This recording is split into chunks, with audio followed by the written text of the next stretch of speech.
তিন নম্বরে বাচ্চা বন্ধ করিও না। 4 নম্বর ওয়ালা তাকরাবুল ফাওয়াহিশা মা যাহারা মিনহা ওয়া মা বাতান। তিনটে বসে থেকে 4 নম্বরে কেটে বসে এখানে যাও যাও, শোনো তাড়াতাড়ি যাও, রাস্তায় পড়ে যাও না, ভালো করে প্যান্টটা তুলো, তোমার পেছন দিক দেখা দিচ্ছে, হাইরে প্যান্ট পরার কাটি মধ্যে পাছা দেখা যায়, তোলো প্যান্টটা তোলো, যাও জিলিপি খাও আর জিলিপি কল যাও।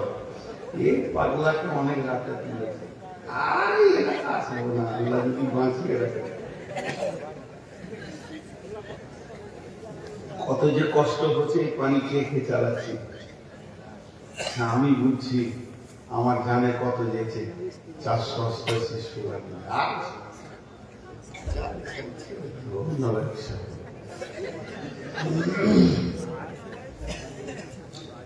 কি হলো। এবার 4 নম্বর আল্লাহ বলছেন, 4 নম্বরটা ধ্যান দিয়ে শুনে, ওয়ালা তাকরাবুল ফাওয়াহিশা, ওই কাজ করবে না আল্লাহ বলেনি, বরং ওই জায়গায় দাঁড়াবে না প্রকাশ্যে লুডু তাস দাবা মদ জুয়া বেশ্যা চলছে, ওই জায়গায় মুমিন দাঁড়াবে না, জান্নাতে জানেওয়ালারা ওই জায়গায় দাঁড়াবে না। গোপনে চলছে জেনা ব্যভিচার কিংবা প্রকাশ্যে চলছে যেগুলো ফায়সা কাজ, চুরি করা ফায়সা কাজ, জেনা ফায়সা কাজ, আপনার কিনা মদ লুডু দাবা তাস, আপনার গোল গোড়াকু জর্দা হারাম ঘর, এগুলো সব ফায়সার গণনায় পড়বে।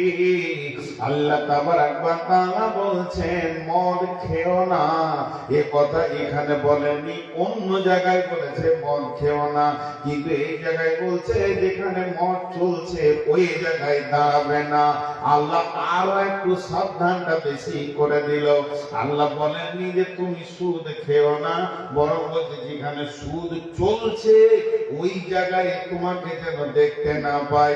এর জন্য কয়েক মিনিট আগেই আমি বললাম যেখানে প্রকাশ্য ভাবে শিরক চলে ওই জায়গায় যেন তোমাকে দেখা না যায়।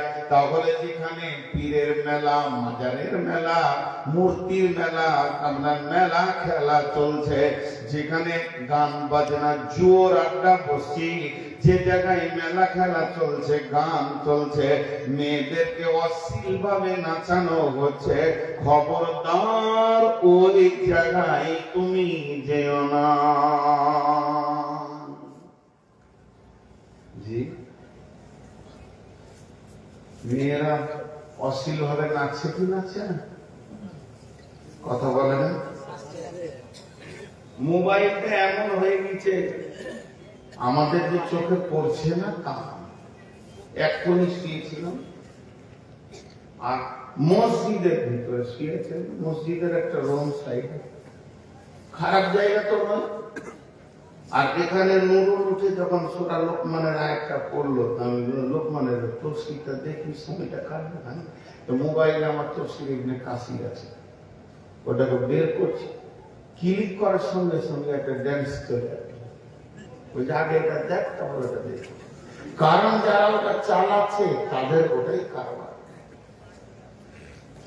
তো প্রকাশ্যে যেখানে এবং গোপনে গোনা চলছে তোমাকে দেখতে না পায়। মসজিদের একটা ছেলে 5 ওয়াক্ত নামাজ পড়ে, মসজিদে ঝাড়ু দেয়, তো তাসের আড্ডার পাশে বসে আছে, ইমাম সাহেব বলছে রফিকুল তোমাকে বিকাল বেলায় দেখছিলাম মোড়ে তাসের আড্ডার পাশে ছেলেদের, বলে খেলি না খেলি না।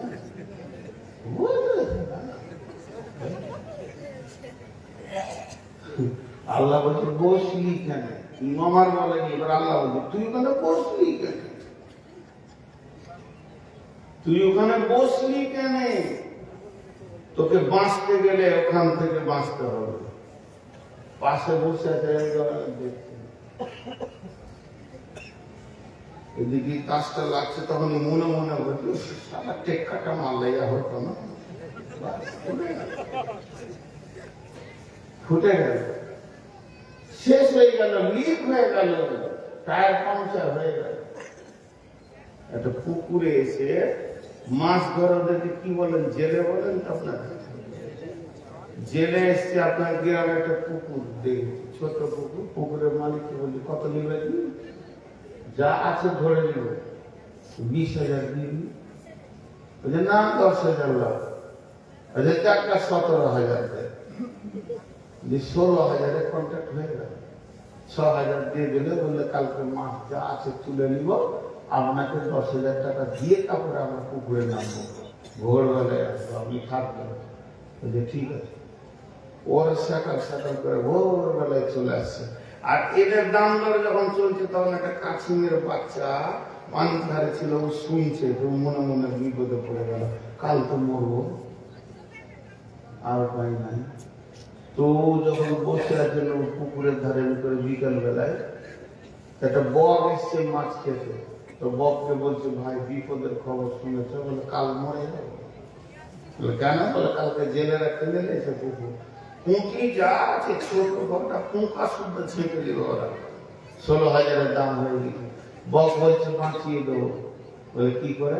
বলে আমার একটা বন্ধু আছে, ডেকে আনবো, আর একটা লাঠি আনবো, মধ্যখানটা তুই ধরবি, আর আমরা দুদিকে ধরা করে বিমানের মতো উড়িয়ে নিয়ে যে গঙ্গায় ফেলে দিব, একবার ফারাক্কা নদীতে ফেলে দেবো। এই তো খুশিটা একবারে বেঁচে গেলাম।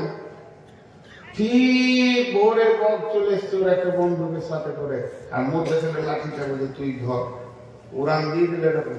তখন এর বুক ভরে গেল খুশিতে, আর মরিনি। বক আর উঠছে, আর খালি বলছে, বকের ঠোঁটটাতে এরকম হয়ে আছে, আস্তে করে বলছে, মুখ খুলবি না,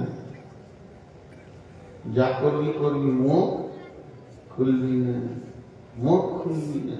এদিকে হাঁড়ি পতিলা, বড় বড় হাঁড়ি জাল নিয়ে জেলেরা লাইন দিয়ে মাঠে ভোরবেলায় গেছে।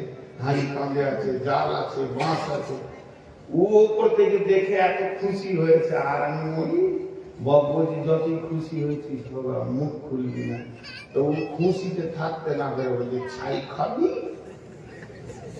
যেই বলে যে ছাই খাবি,